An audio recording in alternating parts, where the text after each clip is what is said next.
আমাদের খামারের চতুর্পাশে ঘাস দিয়ে অনেক এলোমেলো একটা অবস্থা হয়ে গেছে। ঘাসগুলো পরিষ্কার করতে হবে, কারণ মুরগিগুলো সতেজ নিঃশ্বাস নিতে পারে না, কারণ বাতাস প্রচণ্ড আটকায় ফেলায় এই ঘাসগুলো অনেক দিন যাবত দেখতেছি কাটবো কিন্তু সময় হয় না। তাই আজকে চলে আসছে আমরা ঘাসগুলো পরিষ্কার করার জন্য, যাতে প্রপারলি বাতাস প্রবেশ করতে পারে খামারের ভিতরে, যাতে ফ্যান কম চালানো লাগে।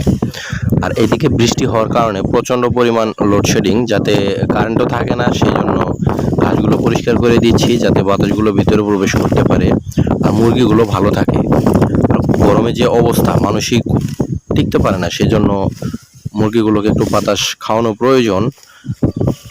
সেজন্যই আমরা ঘাসগুলো পরিষ্কার করতেছি। আর এখানে শিয়াল আসছে, শিয়াল এসে আমার নেটগুলো ফাটায় একদম অবস্থা খারাপ করে ফেলাইছে।